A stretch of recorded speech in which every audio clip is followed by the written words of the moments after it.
आदि में शब्द था, शब्द ईश्वर के साथ था। शब्द के द्वारा ईश्वर ने सब कुछ बनाया। उसी शब्द के द्वारा आज असंख्य मानवों की मुक्ति होती है, नवनिर्माण होता है। मुक्ति का संदेश।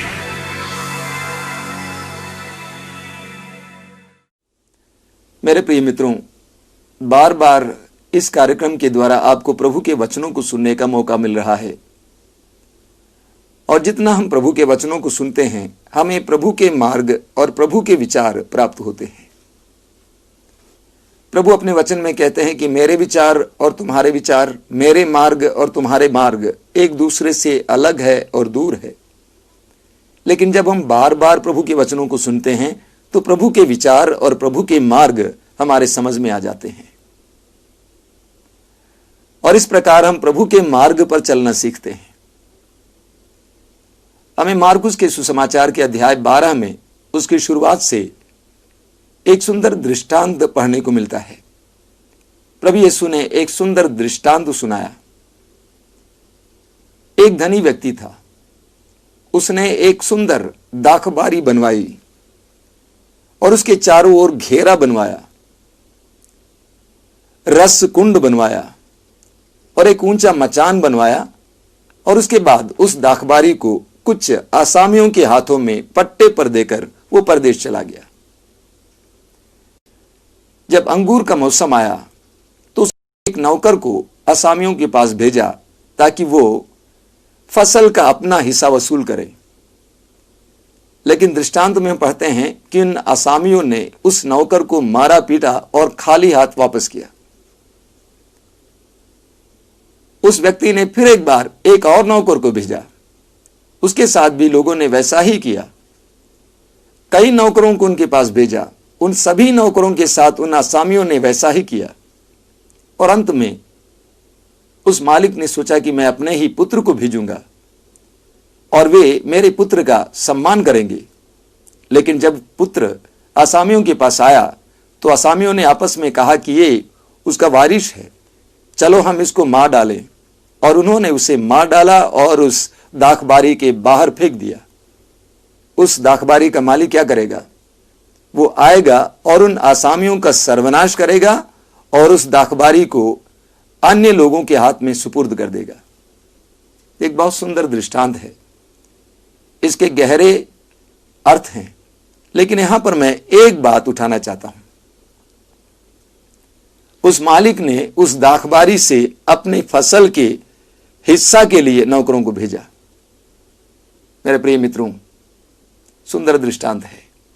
इस दृष्टांत के द्वारा प्रभु हमसे एक बात स्पष्ट बताते हैं, हमारा जीवन ईश्वर का दान है और इस पर ईश्वर का हक है, अधिकार है। हमारा ये जीवन, हमारी उम्र, हमारा एक एक पल, हमारे ये शरीर, हमारी प्रतिभाएं, हमारी शक्तियां और हमारे पास जो कुछ है, हमारा धन संपत्ति, सब कुछ ईश्वर की देन है, इसमें दो राय तो नहीं है। और मेरे प्रिय मित्रों, इन सब चीजों पर ईश्वर का अधिकार है, हक है। कुछ दिन पहले एक नवयुवक आश्रम में आया था। पेशे से वो इंजीनियर है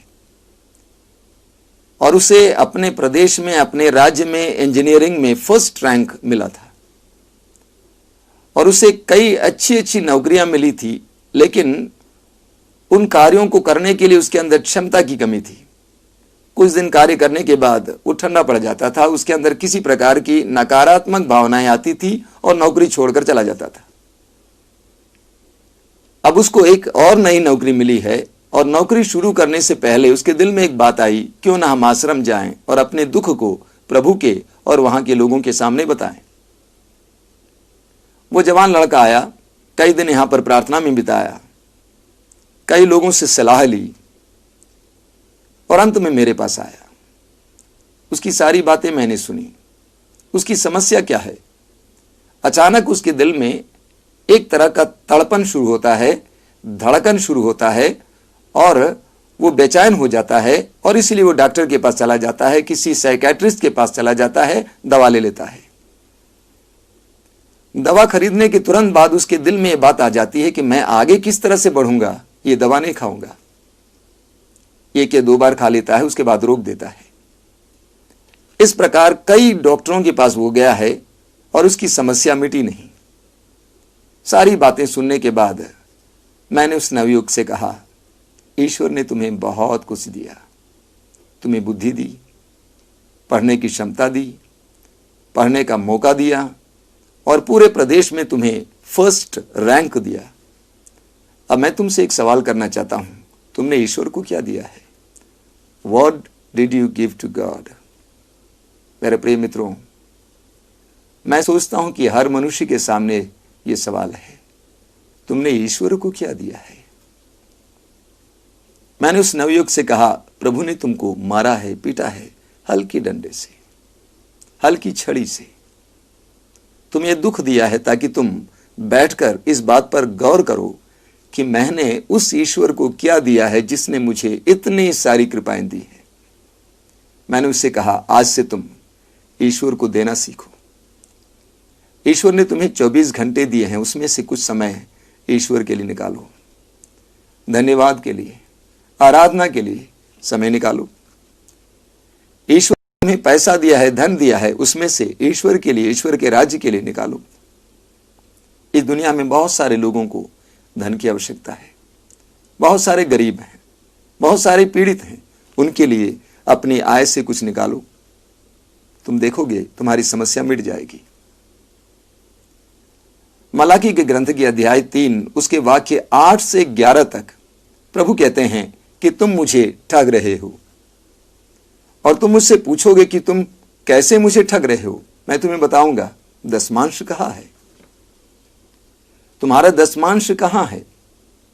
तुम पर और तुम्हारे देश पर अभिशाप लगा है, तुम दशमांश ले आओ और इस बात में तुम मुझे परख लो। बहुत सुंदर बात है। प्रभु कहते हैं तुम दशमांश ले आओ और इस बात में मुझे तुम परख लो।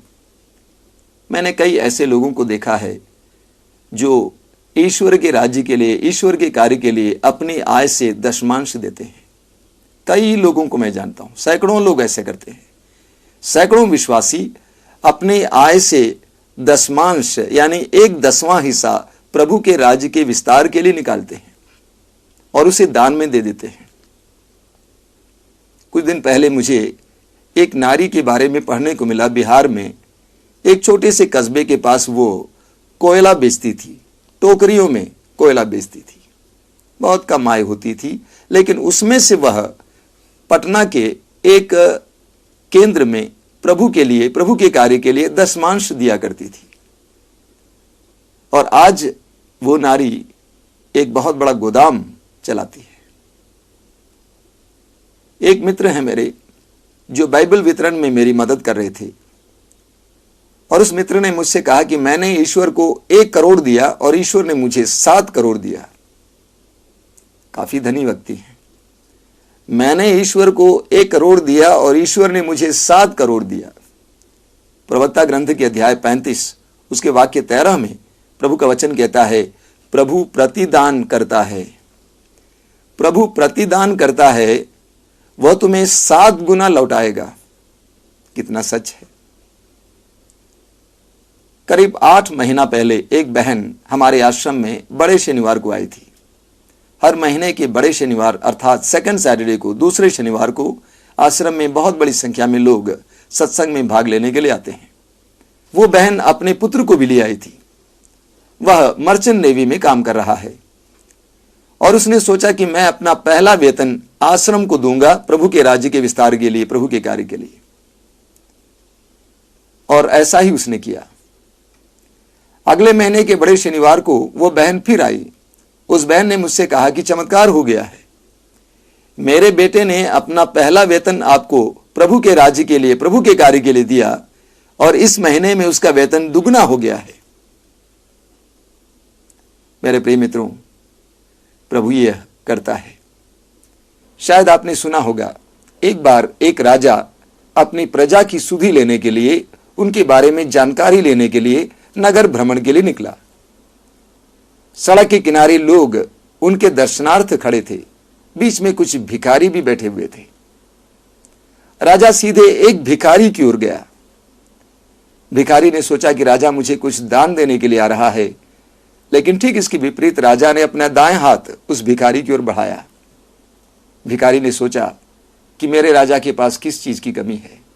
उसके पास सारा राज्य है, सारी संपत्ति है, सारी सेना है, सोना है, वैभव है, और इसलिए उस भिखारी ने अपनी छोटी सी गठरी को खोला और अपने अनाज में से एक अनाज उनके हाथ में रख दिया। राजा उसे लेकर चला गया।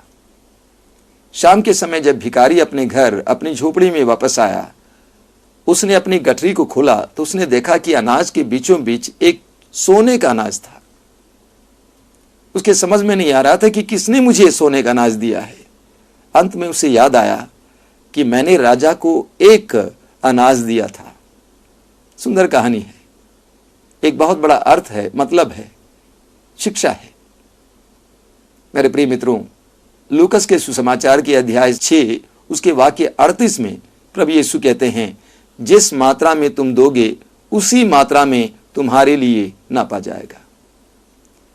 जिस मात्रा में तुम दोगे उसी मात्रा में तुम्हारे लिए नापा जाएगा।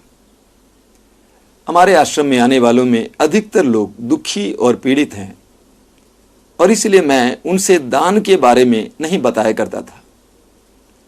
लेकिन एक बार फिलिपियों के पत्र के अध्याय 4 वाक्य 17 को पढ़ते समय प्रभु के वचन ने मेरे हृदय को स्पर्श किया। वहां पर संत पौलुस कहते हैं, मैं इसलिए उत्सुक नहीं हूं कि मुझे तुमसे दान प्राप्त हो, बल्कि मैं इसलिए उत्सुक हूं ताकि तुम्हारे खाते में जमा बढ़ जाए। यानी संत पौलुस कहते हैं, दान देने से हमारे खाते में जमा बढ़ जाती है।